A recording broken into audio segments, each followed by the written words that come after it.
Imagine మీకు ఒక jury duty పడింది. కోర్టులో ఏదైతే క్రైమ్ జరిగిందో దాని గురించి డిస్కషన్ అవుతుంది. ఏదైతే క్రైమ్ జరిగిందో దానికి మీరే కారణం అయ్యుండొచ్చు అని చెప్పి మీరు రియలైజ్ అవుతారు. యాజ్ ఎ కామన్ మ్యాన్గా ఆ సిచ్యువేషన్లో మీరు కోర్టు ముందుకు వెళ్ళి ఆ క్రైమ్కి కారణం నేనే అయ్యుండొచ్చు అని చెప్తారా, లేదా తప్పించుకోవడానికి కామ్గా ఉండిపోతారా? అదే జ్యూరర్ 2 మూవీ. జ్యూరీ అంటే ఏంటో షార్ట్గా చెప్తాను. కోర్టు ఒక 12 మంది అడల్ట్స్ని అపాయింట్ చేస్తుంది. వాళ్ళు కేసు స్టార్టింగ్ నుంచి లాస్ట్ దాకా చాలా జాగ్రత్తగా వింటారు. ప్రతి డీటెయిల్ని అన్ని యాంగిల్స్లో ఆలోచిస్తారు. ఫైనల్లీ ఎవరైతే ప్రైమ్ సస్పెక్టో లేకపోతే అక్యూజ్డ్ ఉన్నారో వాళ్ళు గిల్టీయా నాన్ గిల్టీయా అని చెప్పి చెప్తారు. వాళ్ళు గిల్టీ అయిని వాళ్ళు ఫైనల్ వర్డిక్ట్ ఇచ్చేస్తే కోర్టు వాళ్ళకి శిక్ష వేస్తుంది. లేదు అంటే వాళ్ళకి శిక్ష పడదు. ఏ సిచ్యువేషన్స్లో కోర్టు జ్యూరీ హెల్ప్ తీసుకుంటుంది? కేసులో ప్లేంటిఫ్ అండ్ డిఫెండెంట్ ఉంటారు కదా, వాళ్ళల్లో ఎవరో ఒకరు మాకు న్యాయం జరగట్లేదని చెప్పి ఫీల్ అయితే కోర్టుని జ్యూరీ ట్రయల్ డిమాండ్ చేసే రైట్ వాళ్ళకు ఉంటుంది. ఎస్పెషలీ ఎవ్రీ అమెరికన్ సిటిజన్కి ఈ జ్యూరీ ట్రయల్ డిమాండ్ చేసే రైట్ ఉంటుంది. Main plot of the movie Justin Kemp ఒక responsible citizen, good husband, soon becoming a father, hard working journalist ఒక మర్డర్ ట్రయల్ జరుగుతున్న ఒక కేసులోని యాజ్ ఎ జ్యూరీగా వెళ్తాడు. ఆ కేసు గురించి జస్టిన్ ఏదో తెలుసు. ఏదైతే క్రైమ్ జరిగిందో జస్టిన్ దానికి కారణం అయి ఉండొచ్చు అని చెప్పి రియలైజ్ అవుతుంది. జస్టిన్ ఈ మూవీలో హీరోనా విలనా? చిన్న పొరపాటు జరిగినా అతనికి 30 years లైఫ్ ఇంప్రిజ్మెంట్ పడిపోతుంది. Life or death situation. అసలు ఈ ప్రెషర్ని అతను ఎలా హ్యాండిల్ చేశాడు అనేది main plot of the movie. ఇందుకే జస్టిన్ కోర్టు ముందుకెళ్ళి ఆ క్రైమ్కి కారణం నేనే అని చెప్పాడా, లేదా తప్పించుకోవడానికి కామ్గా ఉన్నాడా? స్ట్రాంగ్ థీమ్స్ చూస్ చేసుకున్నారు.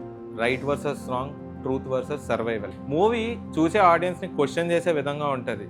జస్ట్ ఇమాజిన్ మీరు జస్టిన్ ప్లేస్లో ఉంటే గిల్ట్తో కోర్టు ముందుకెళ్ళి ఆ క్రైమ్కి కారణం నేనే అయ్యి ఉండొచ్చు అని చెప్పేస్తారా, లేదా కామ్గా ఉండిపోతారా? మూవీ మొత్తం చూసిన తర్వాత మీరు కానీ జస్టిన్ ప్లేస్లో ఉంటే మీరేం చెప్తారు కోర్టుకి అనే విషయాన్ని నా కమెంట్ సెక్షన్లో చెప్పండి. మూవీ అయితే ఆడియన్స్కి డెఫినెట్గా నచ్చుతుంది. ఎందుకంటే మెయిన్ క్యారెక్టర్కి ఆడియన్స్ రిలేట్ చేసుకుంటారు. ఆ సిచ్యువేషన్లో ఉంటే నేనేం చేస్తానని చెప్పి ఆలోచింపజేసేదే ఈ మూవీ మొత్తం మెయిన్ క్యారెక్టర్స్ మీద నడుస్తుంది. జస్టిన్ కమ్ అతను కూడా మనలాగే ఒక నార్మల్ పర్సన్. తను ఉన్న సిచ్యువేషన్లో మనం కూడా ఉంటే ఎలా ఆలోచిస్తామో ఆ క్యారెక్టర్ కూడా అలానే ఆలోచిస్తాం. ఫెయిత్ కెలీబ్రూ ఎప్పుడు నేనే గెలవాలి అని ఒక మైండ్ సెట్తో ఉన్న లేడీ లాయర్. ఈ కేసులో చనిపోయిన అమ్మాయి తరఫున వాదిస్తుంటుంది. అసలు అక్యూజ్డ్ అయిన మైకిల్ నిజంగానే మర్డర్ చేసాడా లేదా అని ఒక యాంగిల్లో అస్సలు ఆలోచించదు ఈవిడ. ఎలా అయినా ఈ మర్డర్ తనే చేశాడని ప్రూవ్ చేసి కేసు గెలిచేద్దామన్న ఒక ఐడియాతోనే స్టార్టింగ్ నుంచి ఉంటుంది. ఈ కేసు గెలిస్తే తన లా కెరియర్కి అండ్ పొలిటికల్ కెరియర్కి చాలా హెల్ప్ అవుతుందన్న ఒక్క మోటోతో స్టార్టింగ్ నుంచి ఉంటుంది. అసలు ఎండింగ్లో ఈమెకి అక్యూజ్డ్ మీద ఒపీనియన్ మారిందా లేదా అని తెలుసుకోవాలంటే ఈ మూవీ అయితే చూడండి. Accused Michael James. చనిపోయిన అమ్మాయి ఇతను రిలేషన్షిప్లో ఉంటారు. ఇతను పాస్ట్లో కొన్ని తప్పులు చేస్తారు. ఏ రోజైతే అమ్మాయికి ఇతనికి గొడవతో అదే రోజు అమ్మాయి చనిపోతుంది. ఆ గొడవ చూసిన ఐ విట్నెసెస్ ఇతను పాస్ట్ బ్యాడ్గా ఉందని చెప్పి ఇతనే ఆమె చనిపోవడానికి కారణం అయి ఉంటాడని చెప్పి ఒక కన్క్లూషన్కి వచ్చేస్తారు. కొన్ని సీన్స్లో అయ్యో పాపం ఈ మైకిల్ గారు చేసి ఉండాలే అని ఆడియన్స్ కనిపిస్తుంది. కానీ కొన్ని సీన్స్లో ఈడే చేసి ఉంటాడేమో అని చెప్పి అనిపిస్తుంది. ఇక్కడ ఆడియన్స్ యొక్క జడ్జ్మెంట్ని క్వశ్చన్ చేసే విధంగా ఉంటాయి కొన్ని scenes. High and low moments, court room stand offs అయితే చాలా ఇంటెన్స్గా ఉన్నాయి. జ్యూరీకి మధ్యలో జరిగే డిస్కషన్స్ ఏవైతే ఉన్నాయో కొంచెం లెందీగా అనిపించి ఆ మూమెంట్స్ కొంచెం లోగా అనిపించాయి. ఈ మూవీని డైరెక్ట్ చేసింది legendary actor and director Clint Eastwood. He directed this movie at the age of 93. ఇది ఒకటే కాదు, చాలా మూవీస్ని డైరెక్ట్ చేశారు. అతను Oscar winning movie $1 Million Baby, American sniper, Sully, ఇంకా చాలా మూవీసే ఉంటాయి.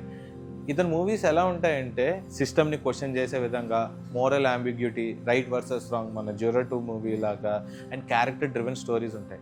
చాలా రియలిస్టిక్గా ఉంటాయి ఇతని మూవీస్ అయితే. Positives and negatives, strong performance, suspenseful plot వల్ల వ్యూవర్స్ అయితే ఎంగేజ్డ్గా ఉంటాయి. నెగిటివ్స్ అయితే అన్ఈవెన్ పేసింగ్, ప్రిడిక్టబుల్ ట్విస్ట్ వల్ల కొంచెం ఆడియన్స్ డిసప్పాయింటెడ్గానే ఉంటారు. ఇంటికి జస్టిన్ కమ్ ఏం చేశాడు?